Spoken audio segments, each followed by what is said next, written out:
교회 김효셉 목사님께서 말씀 증거하십니다. 오늘은 창세기 33장 1절부터 11절까지를 본문으로 두려움을 이기게 하시는 하나님이란 제목의 설교로 함께합니다. 은혜의 시간 보내시기 바랍니다. 우리 유명한 그것을 모든 사람들이 다 알 것 같아요. 이 구절을 또 아시거나 기억하시면 제가 이렇게 방송하시면 하나씩 한번 해보실래요? 그래도 소장 17절 누구든지 그리스도 안에 있으면 새로운 피조물이다. 이전 것은 지나갔으니 보라 새 것이 되었도다 말씀하시죠. 바울도 말했지만 이 기독교는 그렇게 가르칩니다. 예수를 만나서 구원을 받으면 우리가 인격적으로 하나님을 체험하면 우리는 새로운 피조물이 된다고 가르칩니다. 이것은 무슨 의미야?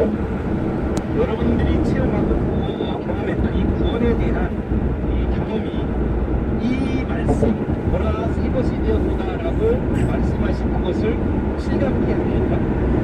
하나님을 본격적으로 만나고 것이 본격적으로 어떤 일어나는 소리 합니다. C.S. 루이스는 그의 제일 기독교 Mere Christianity라는 책에서 이런 질문을 책 끝부분에 던집니다.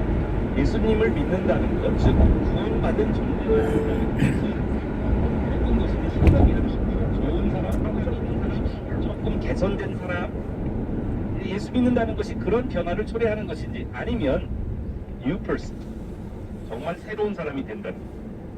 그의 글을 인용하겠습니다. 구원받은 사람은 지금 이 땅 위에서도 개선된 모습을 보일 뿐만 아니라 종국에 가서는 상상도 못할 정도로 개선된 모습을 갖추게 되지만 그럼에도 불구하고 개선이 곧 구원은 아닙니다. 하나님은 피조물인 우리들, creature로 창조된 우리들을 아들, son으로 삼기 위해서 하나님이 인간이 되셨습니다. 단순히 옛사람을 좀 더 낫게 개선시키기 위해서가 아니라 완전히 새로운 종의 인간을 만들기 위해서 인간이 오신 것입니다. 이것은 마치 말에게 더 높이 뛰는 것을 가르쳐주는 것이 아니라 가르쳐주는 대신 말을 아예 날개 달린 동물로 변신시키는 일과 같습니다. 일단 날개가 돋은 말은 전에는 한 번도 넘지 못한 담장을 가뿐히 뛰어넘을 것이며 보통 말들은 그의 상대조차 되지 못할 것입니다. 그러나 이제 막 날개가 돋기 시작한 터라 아직까지는 그렇게 할 수 없는 기간이 있을 것입니다. 그 단계에서 아직 날개가 완전히 다 펴지기 전 그 단계에서는 어깨가 부어오르는 바람에 그리고 아무도 그것이 장차 날개가 되리라는 것을 알아보지 못하는 바람에 모양새만 더 사나워 보일 수 있습니다. 우리들의 구원받은 모습이 만약 단순히 개선, 갱생 정도라면 우리들이 그런 변화를 기대할 수도 있을 거라고 생각을 합니다. 많은 크리스천들, 많은 교회 성도님들은 그렇게 기대합니다. 어떤 제가 커플들을 상담해 보면 우리 남편이 예수를 믿었는데 우리 아내가 예수를 믿었는데 실제로 그 변화된 모습을 봐야 될 거 아닙니까? 술 끊고 담배 끊어야 되는 거 아닙니까? 저는요, 술 끊고 담배 끊는 것의 역사도 구원을 받으면 일어난다고 믿습니다. 그런데 그것이 구원받은 것의 가장 대표적인 징후라고 생각합니다. 창세기를 통해 우리는 야곱을 보고 있습니다. 그런데 이 야곱을 보면 한편으로는 그 깊이 박혀있는 옛 습관들이 잘 사라지지 않는 모습을 본문마다 발견하게 되었습니다. 그런데 우리는 야곱강에서 하나님을 인격적으로 1대1 대면하면서 씨름한 야곱의 모습, 그 야곱이 하나님이 환도뼈를 쳐서 무릎을 꿇게 되며 새로운 정체성을 받은 것을 보았습니다. 이스라엘로 이름이 바뀝니다.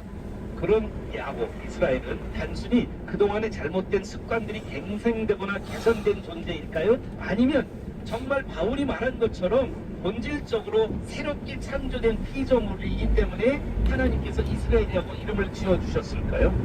저는 오늘 창세기 33장을 통해서 단순히 개선된 야곱이 아니라 완전히 180도 달라진 새로운 야곱의 모습을 성경은 보여주고 있다고 감히 말씀드리고 싶습니다.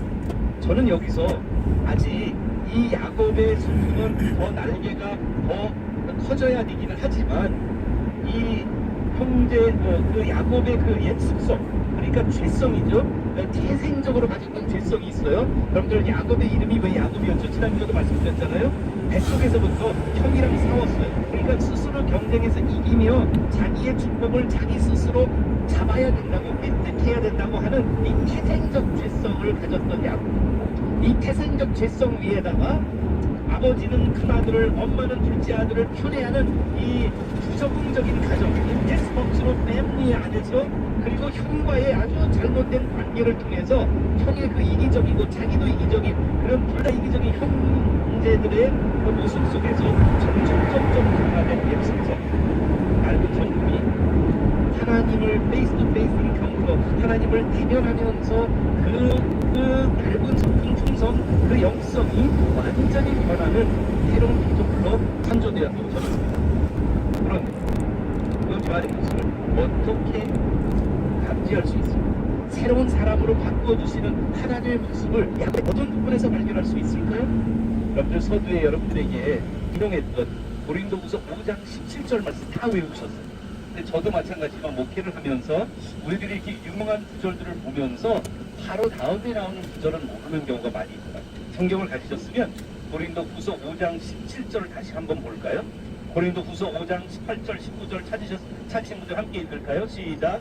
모든 것이 하나님께로서 났으며 그가 그리스도로 말미암아 우리를 자기와 화목하게 하시고 또 우리에게 화목하게 하는 직분을 주셨으니 곧 하나님께서 그리스도 안에 계시사 세상을 자기와 화목하게 하시며 그들의 죄를 그들에게 돌리지 아니하시고 화목하게 하는 말씀을 우리에게 부탁하셨느니라. 여러분, 새로운 피조물이라 바울의 입장에서는 하나님의 성령의 영감으로 성경을 우리에게 기록해 주셔서 메시지로 남겨주신 바울을 통해서 하나님이 성령님이 우리에게 주시는 메시지는 이거 같습니다. 진정한 변화, 성령의 역사로 거듭남을 체험한 사람들의 진짜 리트머스 시험지 같은 직분, 영적 변화의 직분은 화목하는 직분을 받은 존재들이다. 뭐가 변했느냐? 여러분, 야곱의 가장 본질적인 문제, 가장 중요한 문제가 형이었어요. 형을 무서워했고 20년 동안 자기를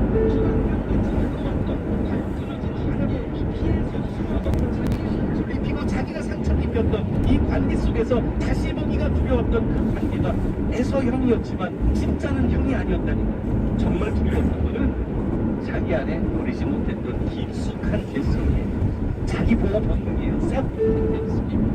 자기가 자기의 고백을 하지 않으면 아무도 나를 지켜주지 않을 거라는 가장 근본적인 불신이었어요. 깨어진 관계는 형과의 관계 이전에 하나님과의 관계였어요. 그래서 새로운 피조물이 되는 사람이 제일 먼저 경험해야 되는 것이 뭐냐면 하나님과 화목하는 관계예요. 이 하나님과의 화목은 어떻죠? 지난주에 말씀드렸죠. 하나님을 이기는 방법은 딱 하나밖에 없다고요. 하나님께 이기는 방법은 하나예요. 하나님께 져야 하나님께 이기는 거예요. 하나님과 화목하는 관계가 되기 위해서는 내가 내 삶을 내가 지킬 겁니다. 하나님 믿을 수 없어요 하는 그 마음부터 먼저 하나님 앞에 무릎을 꿇을 때, 그때서야 하나님과의 관계가 회복되기 시작을 하고, 하나님과의 관계가 회복되기 시작한 사람이 가장 대표적으로 변하는 게 있는데 바로 가장 힘들었던 관계와의 화목인 것입니다.